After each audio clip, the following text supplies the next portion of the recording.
Jangan tonton video ini kalau lo pingin tidur nyenyak malam ini.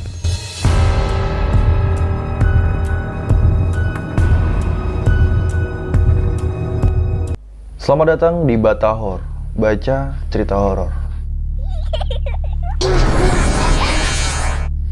Ini adalah segmen baru di channel YouTube gue, dimana gue bakalan bacain cerita dan pengalaman horor real yang dirasakan oleh orang lain. Cerita dan pengalaman horor yang pertama ini datang dari Nabila Roihana. Buat lo yang pengen follow Instagramnya, lo bisa follow di Instagramnya di @hanabil_. Oke, langsung aja kita buka DM dari dia. Seperti apa ceritanya? Kejadian ini terjadi saat umurku 6 tahun. Waktu itu, aku lagi demam hari kedua dan kebetulan nginep di rumah Bulik. Oke, Bulik itu adiknya ibu atau bapak ya, bibi lah bahasa Indonesianya. Jam 2:10 aku bangun karena ingin kamar mandi. Jam 2 malam ya. Posisi aku keluar dari kamar atas.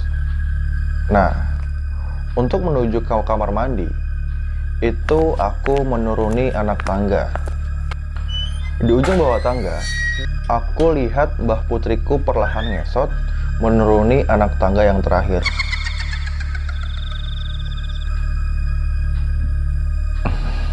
Oke, jam 2 malam ya. Setauku mbahku bisa berjalan dengan normal. Tapi ini kenapa ngesot menuruni anak tangga lalu belok kiri ke arah ruang tamu? Karena udah kebelet banget, aku turun tangga langsung belok kanan ke arah kamar mandi dan gak memperdulikan mbahku yang ngesot tadi. Sebelum sampai ke kamar mandi, aku lihat mbahku sama sepupuku lagi tidur di depan TV dong.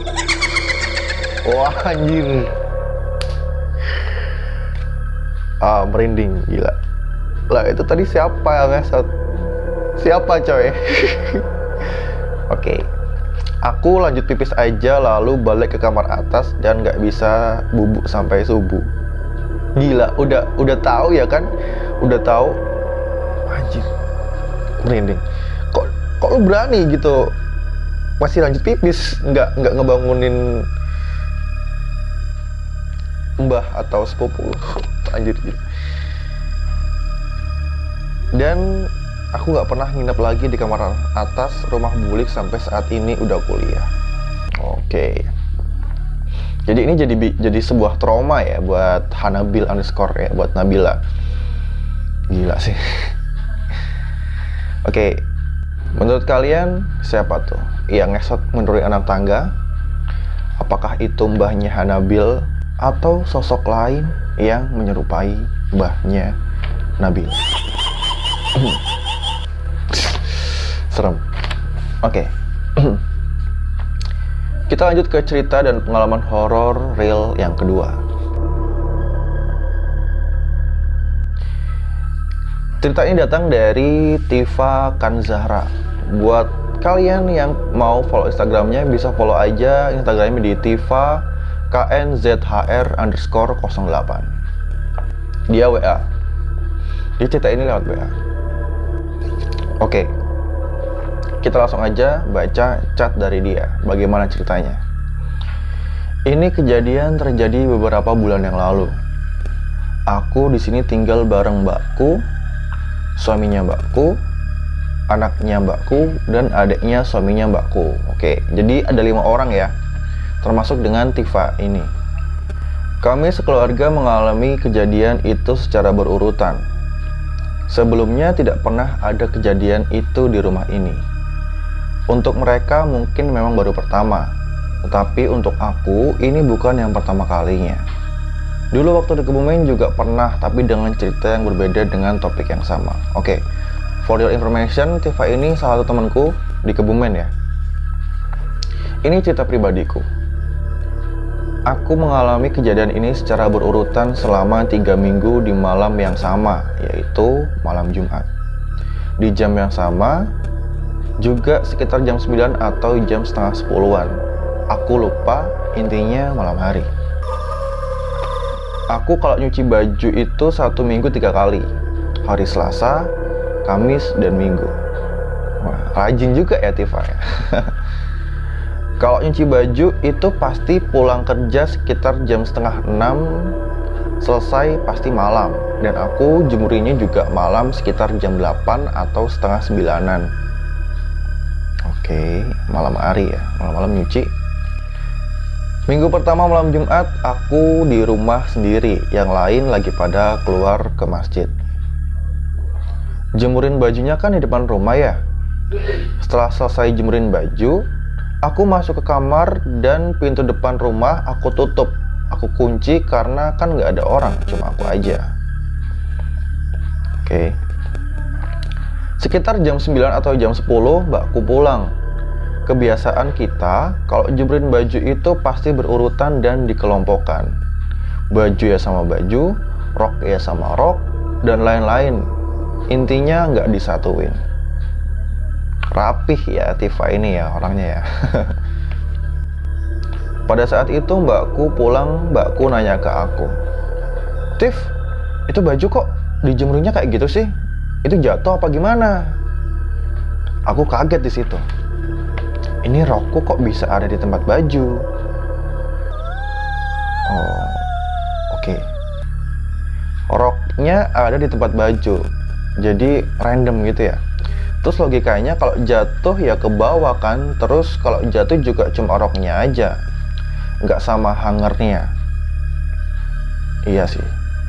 Lah, tapi ini roknya itu masih dengan hangernya. Pindah kayak dicantolin di baju bagian bawah. Aneh sih, tapi itu nyata. Ini gue dapat foto depan pintunya si Kanza yang biasanya buat jemur pakaian ya. Lo bisa lihat fotonya di situ. Ini kayaknya nggak mungkin ya kalau misalnya, kalau dipikir logis nggak mungkin itu bisa pindah sendiri sejauh itu gitu. Itu ada titik lingkaran merah dan sampai lingkaran merah itu. Oke, kita lanjut aja ya ceritanya. Minggu kedua di malam yang sama, kejadian yang sama juga. Tetapi pada saat itu aku di rumah nggak sendiri, aku sama mbakku. Kita di rumah cuma berdua, yang lain lagi pada keluar. Selesai aku nyuci baju, aku ketiduran di depan ruang TV. Posisi mbakku di kamar, aku sendirian di situ sambil main HP. TV aku nyalain, tapi volumenya nggak keras, cuma buat rame-rame aja. Pintu depan rumah emang sengaja aku buka setengah, jadi nanti kalau ponakanku dan mamasku pulang, aku nggak usah buka pintu lagi. Pas aku lagi main HP, aku denger bunyi dari luar tempat jemuran. Jemuran yang dihanger kayak ada orang yang lagi geser jemuran itu. Srek gitu. Satu kali bunyi aku liatin nggak ada orang. 2 kali bunyi makin jelas. Aku keluar nggak ada orang. 3 kali bunyi aku liatin nggak ada orang juga. Aku pikir itu mungkin tetangga. Akhirnya setelah bunyi ketiga, aku keluar rumah ke warung mau beli makan. Setelah pulang dari warung, aku ngeliat baju aku dipindah lagi di tempat yang sama kayak minggu kemarin. Wajib. Diulangin dong. Feelingku ini kalau ketiga kalinya kayaknya ini nggak beres nih. Bener. Yang ketiga kalinya juga sama kayak gitu. Tapi makin jauh tempat pindahnya dan makin nggak logis sih. Feeling aku mengatakan ini kayaknya bakalan terjadi nggak cuma sama aku aja. Pasti nanti yang lain juga ngerasain. Iya, bener. Mamasku, ponakanku, mbakku juga mengalami kejadian itu, tapi dengan cerita yang berbeda dalam waktu yang berdekatan. Oke. Gila gitu ya. Gue baru tahu sih kalau setan itu suka mindah-mindahin jemuran. Atau mungkin setannya punya trauma kali ya sama jemuran. Gue nggak tahu. Dan yang gue denger si Tifa ini akhirnya cerita ke bapaknya, ke ayahnya. Dan ternyata bapaknya si Tifa ini juga bisa lihat kayak gitulah. Dan dia tanyain. Dan setelah dia tanya ke bapaknya itu, dan kata bapaknya itu emang ada di situ, di dekat mesin cuci itu ada penunggunya. Tapi sekarang Tifa udah bisa nyuci malam-malam karena dia udah cerita ke bapaknya. Jadi dia merasa lebih terlindungi atau lebih terjaga. Oke, jadi menurut kalian siapa yang mindahin jemurannya Tifa? Atau mungkin tetangganya Tifa? Atau mungkin ada ODGJ yang lagi lewat dan iseng mindahin pakaiannya Tifa? Kalian bisa tulis komentar di bawah. Buat kalian yang punya cerita horor dan pengalaman horor real yang pernah kalian rasain, kalian bisa langsung aja kirim cerita kalian ke Instagram gua di @kevinherlambang18. Sekian Batahor kali ini. Sampai jumpa di video Batahor yang lain. Dan selamat tidur.